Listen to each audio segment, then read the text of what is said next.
Tonight, as people settle into fall routines and back to school, the government's monthly COVID-19 data shows an increase in cases and related hospital visits in the province. Also, concerns about public consultation and cost as the Regina Public Library Board wants to demolish and rebuild the Central Library. Plus, coroners and police officers from across the country are in Saskatchewan, here to learn from our province's forensic anthropologist. This is CBC Saskatchewan News.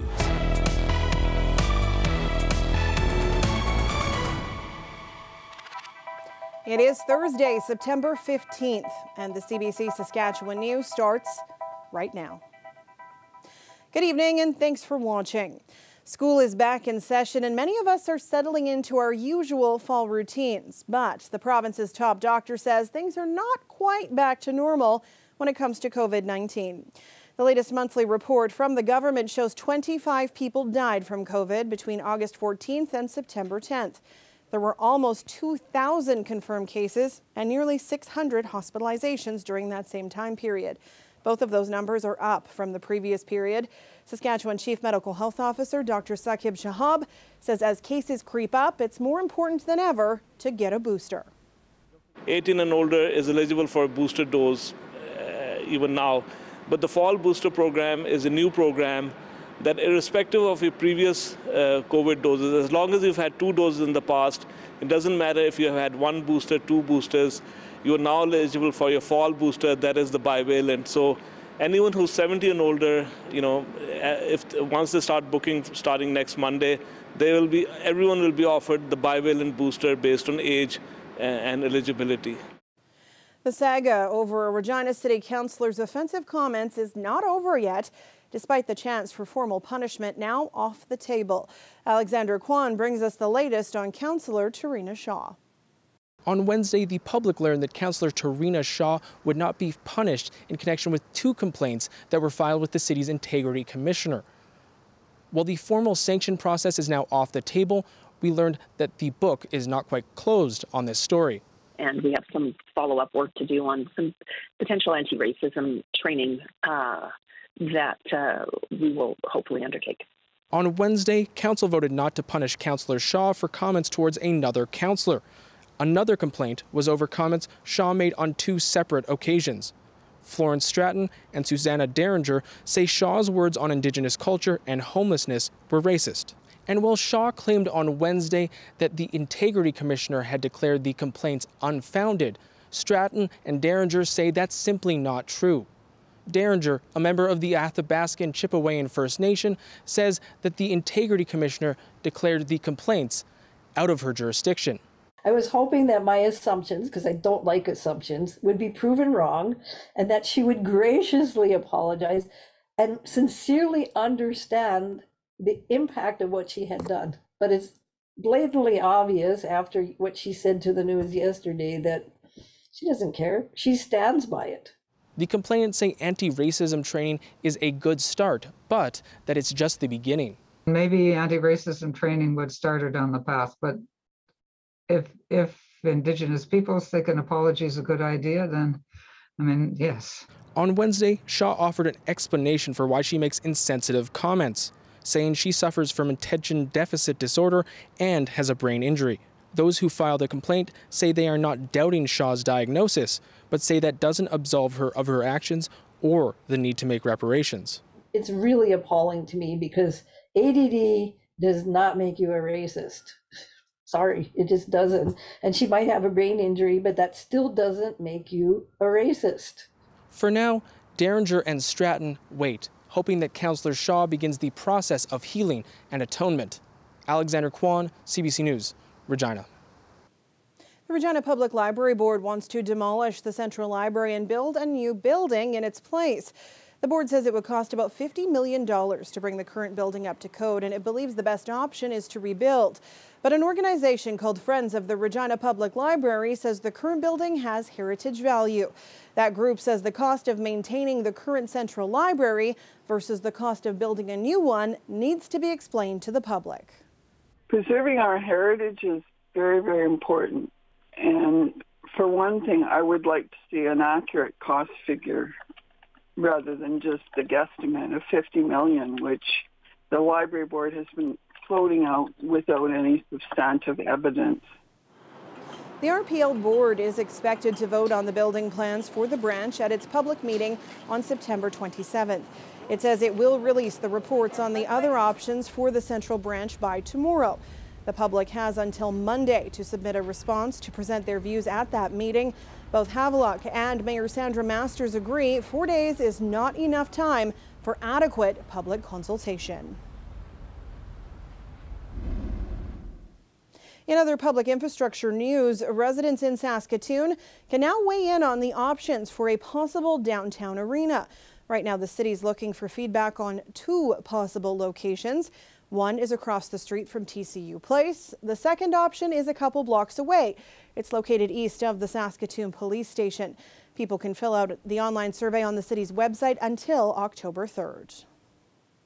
Megan Gallagher's family is still searching for answers that could lead them to her. This coming Monday will mark 2 years since the Saskatoon woman disappeared. Her family is asking for people to join them on an awareness walk this weekend. They spoke today outside the provincial courthouse in Saskatoon. Her family was inside for the appearance of John Sanderson, one of 4 people charged with indignity to human remains in connection with Megan's disappearance. Gallagher's sister is walking across the country to raise awareness for missing and murdered Indigenous women. But she paused that walk to be in Saskatoon today. I find strength in knowing that she would be proud of me and that I'm doing something to hopefully make sure that less people in the future have to deal with the pain and heartache that we do. And hopefully one day no one will have to deal with this pain or heartache. The Megan Gallagher Walk will be held in Saskatoon Sunday morning. It begins at Joe Gallagher Field and ends at the amphitheater in River Landing. The inquiry into the mass killing which rocked Nova Scotia in 2020 is winding down. It's expected to produce recommendations that could improve future police responses if forces learn from them. But as Catherine Tunney explains, the RCMP's record on that front is mixed. A memorial marks the rural stretch where Kristen Beaton lost her life. Pregnant with her second child, she was on her way to work the morning of April 19, 2020, when she drove into Gabriel Warman's path. A death that could have been prevented, says her family's lawyer, if the RCMP had listened to previous warnings about setting up checkpoints. The people on the ground or the people who are in positions of command are not aware of the recommendations and or they haven't been implemented in any kind of a meaningful way. The RCMP has an uneven record when it comes to implementing lessons following tragedies. After the 2005 shooting in Mayerthorpe, Alberta that left 4 Mounties dead, a report made a series of recommendations about body armor and weapons. But some of those warnings weren't implemented in 2014 when a shooter killed 3 officers in Moncton. A review there made another round of recommendations. However, some frontline Mounties in Nova Scotia testified they weren't formally trained on those findings either. The RCMP commissioner acknowledged systemic failures. Some of the policies weren't enacted in the time of the Moncton event, and I can't give you any reason why it happened. Why it keeps happening could range from the sheer size of the force to a culture reluctant to change to a lack of accountability, says this policing expert. We kind of leave it up to the RCMP to decide which recommendations they think work, which recommendations don't work. The government is reticent to hold the RCMP's feet to the fire. As the inquiry into Nova Scotia winds down, there's a push to build in better accountability. That could set the stage for future investigations involving the Mounties, including a recently launched review into the stabbings in Saskatchewan. Catherine Tunney, CBC News, Ottawa. The Saskatchewan Roughriders are set to play their 14th game of the season tomorrow night. They're hosting the Edmonton Elks at Mosaic Stadium. While a playoff spot is all but locked up, the Riders are still hoping to string some wins together before November. While it hasn't translated into victories, the improved play from their quarterback has been noticeable. Cody Fajardo's status as the Riders' #1 was in question just a few weeks ago. With strength returning in his left knee, his mobility has improved. But the head coach says the biggest reason for his improvement is a simplified game plan. I think we've made it better on him. I think we've called games that he's more comfortable with. So I think credit needs to go to the offensive coaching staff and Jason Moss for developing game plans that he's more comfortable with and does a better job running. And I think credit needs to go to the guys around him for stepping up. It's been nice being able to simplify some things and go fast. I think to my early years in the CFL, where when you're a young.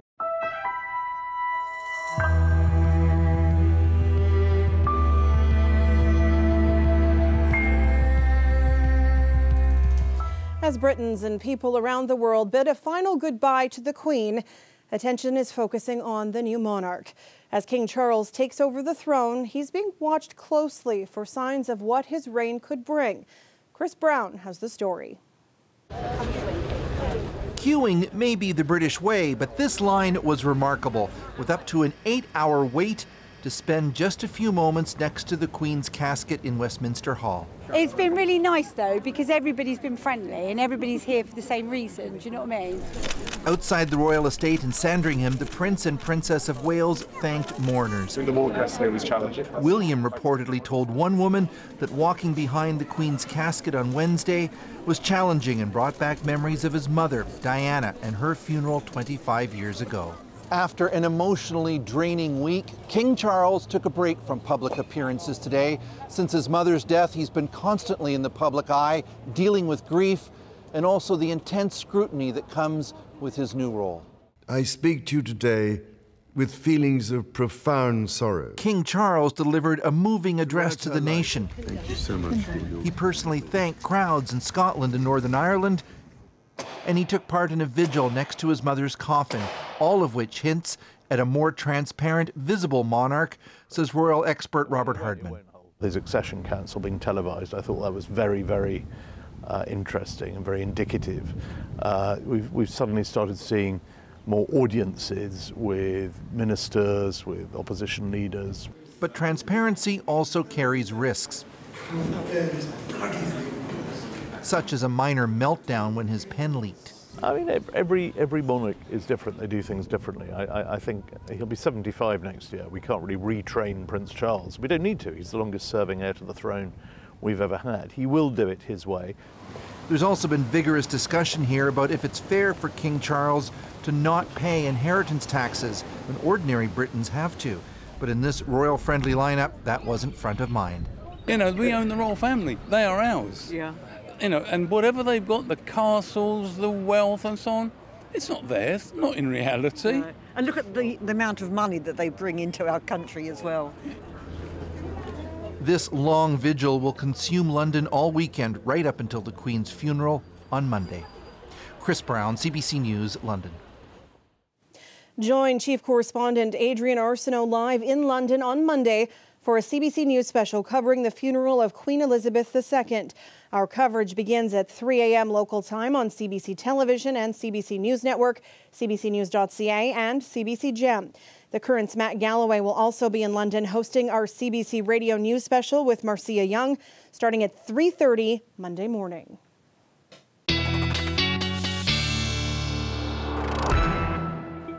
And Ethan is back with one last look at tonight's weather. And still going to be cloudy in Regina, Salmon, in fact, through much of southern and southeastern Saskatchewan, especially tonight. Down to 12 degrees at midnight. Those southeast winds at about 20 kilometers an hour. Tomorrow morning, cloud cover still with us. We don't go far in terms of our temperature, up to around 23 kilometer an hour gusts.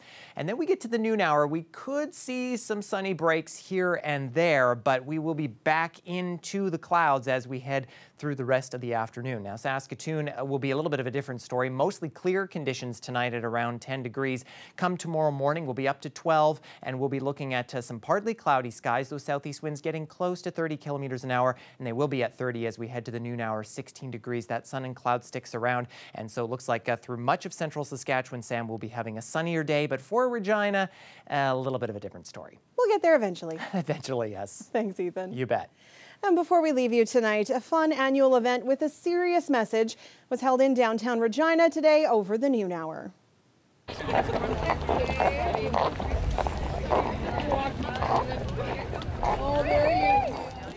It was the YWCA Regina's 7th annual Walk a Mile in Their Shoes fundraiser. That's where community leaders gather with residents to strap on a pair of red high heels to go for a symbolic mile-long walk. Participants also wear placards explaining why they're taking part, and that did include a couple of the Saskatchewan Rough Riders who made great effort in those red shoes. Money raised will directly support the Isabel Johnson Domestic Violence Shelter. Despite the fact that Saskatchewan's rate of interpersonal violence is twice the national average, that shelter is just one of 3 of its kind in Regina. And that is it for us tonight. For news anytime, you can head to cbc.ca/sask or subscribe to CBC Saskatchewan's YouTube channel. Glenn, Reed, and Ethan will be back with more local news and weather tonight at 11. Thank you for watching and have a great night.